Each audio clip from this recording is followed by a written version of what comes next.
hike. It's no picnic. Treacherous terrain. Takes a whole day.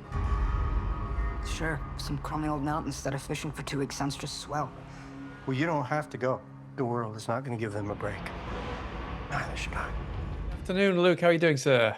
I'm good. How are you? I'm very well, thanks. Very pleased to meet you, and thanks very much for speaking to me. And congratulations on the movie. Thank you. Yeah. Have you fully recovered since then? Because obviously I don't want to get too much of it, but that was quite a role to take on. I mean, not just in terms of acting, but the kind of the physicality you had to go through. No? Well, I did a lot of running to lose weight. That was about all like the physical stuff I had to do. I think like right after we were done with the movie, I gained like 30 pounds or something crazy like that. Not in fat though. Big Macs, no? Into McDonald's.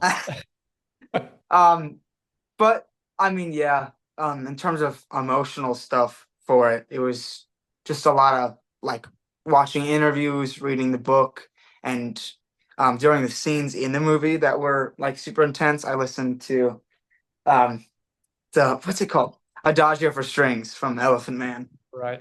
Yeah. The director would play that song on the loudspeakers, and it made me, get into the mood. Yeah, quite a lot of actors and directors I've spoken to, they talk a lot about music, not the music that's in the films, but actually music that they used to kind of inspire you. Was that something that you talked with the director, or is that something you just kind of figure out yourself, what kind of music to set the mood? I think I stole that from somebody, from some actor that I worked with. I'm not sure who it was, but it's just yeah, the director just like played it. I listened to the song, watched the movie, and I was like, wow, that song is really good. It really makes me sad. So then I started playing it from there. I mean, something that must have been, I mean, obviously it must have been really tough to get into this role because of the physicality, like I said before, but at the same time, because it is someone that this actually happened to, and there is footage of this guy speaking, and things that happened to him, and obviously people that saw what happened. I think I think both of your producers actually literally lived through this ordeal, because I think one of them followed on the radio, and another one also got a chance to speak to him because he visited him whilst he was at school, I believe. I'm not sure if you got to speak to the producers. And he also knew him for like years before like making the movie, when they were just like getting ready to make it. So he knew Don Fendler like really well, which is really cool. So what were the kind of conversations that you had then with the producers and the director to kind of really get into his sneakers, if you pun intended? Well, there was one time where we were at this really, really good pizza place. I don't remember what it's called, but it was a really good pizza place. And me and the director had like an olive eating competition while the producer was talking about like this whole story, how they spent the last 20 years trying to get this movie made, this super serious thing. And then me and the director were in the corner eating olives like our lives depended on it. So that was really funny. That was fun. But I mean, to actually get into this guy's skin, besides playing with olives, how did you kind of like get into get like dot the I's and just really, really get into this role of this character and make it as realistic as possible? Because there are people that will have known him or followed what he went through. No, so they're kind of. I mean, I imagine they're imagining a really authentic portrayal of his story. So that must have been really important for you as well. No. Yeah, that was, I think, like the most important thing with just well, I did a lot of that preparation before we started actually filming, with reading the book and watching interviews. The script also helped a lot, because the script was just so well written. Luke Paradise wrote the script. It was amazing. And then the producer, Ryan, he's the one that was always talking about like knowing Herbert. He was talking all the time about like how he behaved. So I took a lot of stuff from him, despite me only half paying attention with the olives.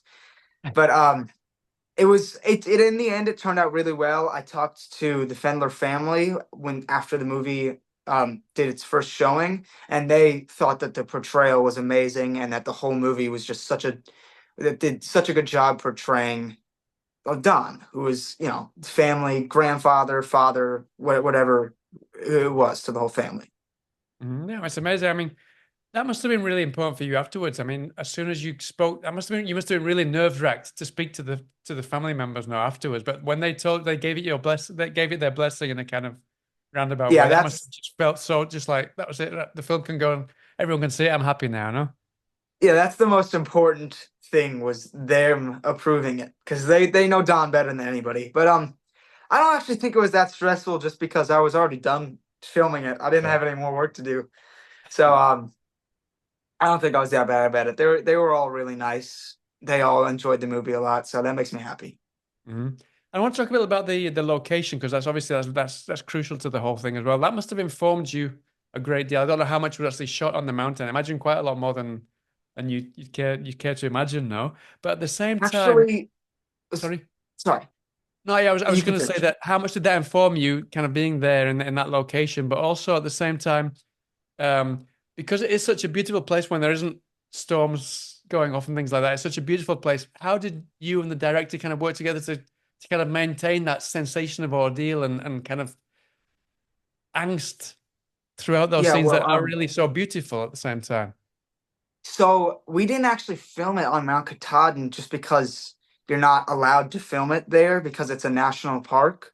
So you're not allowed to have the whole thing there. But so like unfortunately we didn't get to actually film there. There was aerial shots of the mountain that were taken afterward with the director. But to answer your question about, like dealing with all that stuff in it, um we filmed in New York in other mountains, not Mount Katahdin, but we filmed in New York, upstate, and I think a lot of it was, of course, the director had a lot to do with like organizing everything, making sure that it went smoothly. Luckily, we didn't have any like big storms or anything. All of those super intense scenes were controlled by like the spot that he picked to make it, and rain machines and all that stuff. Which, by the way, the rain machines were terrible. I kind of I wish can that there was imagine, a yeah. storm. Those rain machines were like negative 3,000 degrees. Like it was so cold. But yeah, a lot of that stuff was just with the director picking the locations. Uh-huh.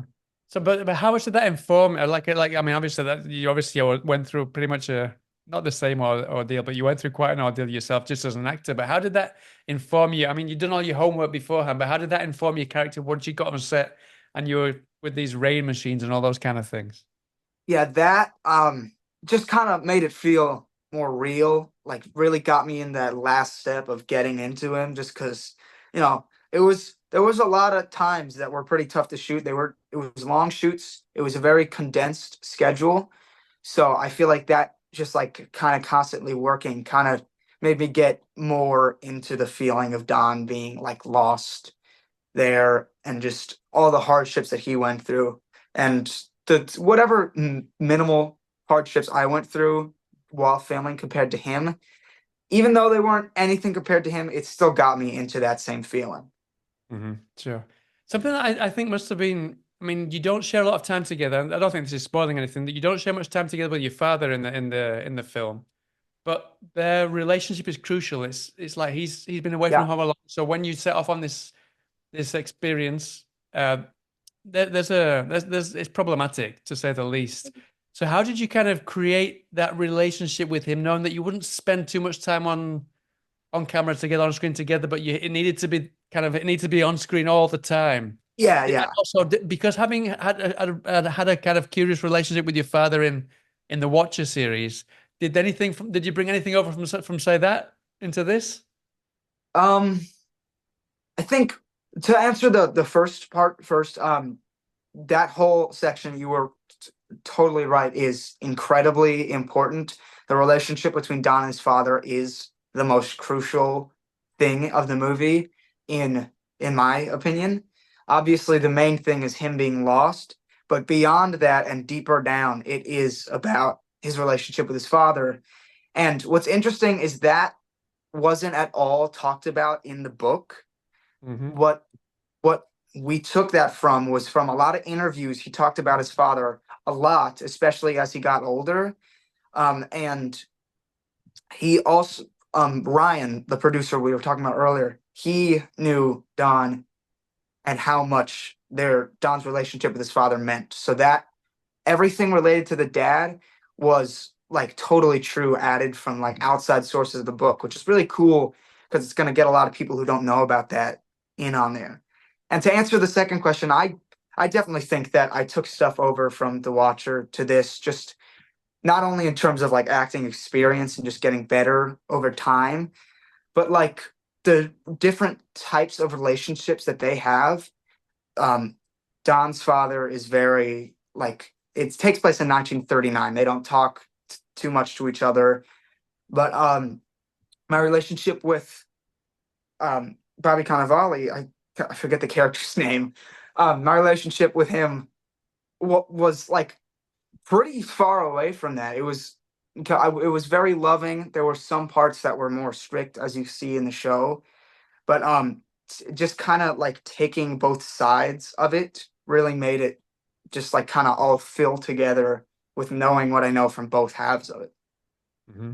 Yeah, I mean, you mentioned there that there's not much talk online or in the book about him kind of being grateful to what his father showed him to kind of survive. But online, most of it talks about him being a Boy Scout and these kind of things, no?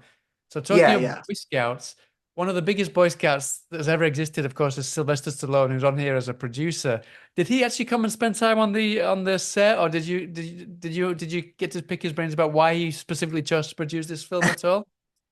Unfortunately, he wasn't on set because he was filming Tulsa King while we Right. were filming this. Yeah, the first season of Tulsa King. So unfortunately, I didn't get to meet him, but I'm gonna hopefully meet him soon. As to like why he wanted to produce it, I think this is something I kind of know a lot of stuff about Sylvester Stallone because me and my dad are kind of obsessed with him. I feel like this movie like really perfectly fits into the types of movies that he makes and enjoys, like having stuff about, which is like the themes of resilience and survival. That's with Rocky and just like everything that he's done show those same themes. So I'm really glad that he wanted to produce it and like really enjoyed it like that. So I think that that's really cool that he enjoyed it so much. No, yeah, I can imagine, especially being, I mean, I'm a huge fan as well, so I can't even imagine how much a big of a smile came on your face when you found out that he was producing the film. Sure. Oh Yeah. my God, yeah. So, listeners, just to finish up then, you mentioned that it's set in 1939. So, before you even went to the mountain, I can't even begin to imagine how you imagined living life in 1939, because, like you said, they didn't really speak to each other very much, you and your character, Don and his father. But at the same time, the way of life was different. There was no telephone, no cell phones, things like that. How did you bring that into this, the way you told this story? Well, right before I was filming Lost on Mountain in Maine, I had another movie called Avenue of the Giants, which is going to come Right. out not too long after Lost on Mountain in Maine. That takes place in World War II, so like pretty similar time period. Obviously, what it's about is different, but taking the stuff from that time, what I learned right before, and doing a lot of research about World War II, how people behaved like that also doubled as research for Lost on Mountain in Maine. So they really like meshed together so perfectly. Mm-hmm. And yeah, like you said, it's just 1939. Things are very different. I think most of it was just people's relationships were different, especially family relationships, and that makes this movie like so important. I'm really glad that you said that. I mean, that was the reason I asked you, because whenever I wake up and have breakfast and my kids are on their cell phones while we're having breakfast, and I'm just really glad that a young guy like you found the importance of kind of being together and speaking with your family. Yeah, and I think you've got Yeah, some of your family right next to you as well. So that's just, I'm just really glad that you got that from making the film. Listen, Luke, thank you so much for your time. It's been really good to speak to you. I wish you the yeah, huge absolutely. success with the film. I'm sure it's going to go down really, really well. And I hope to speak to you again sometime soon, sir. Yeah, absolutely. All right. Really Talk good to you to on the speak to you. next one. Take care then. All right. Cheers. I always told him, when things get tough, press on.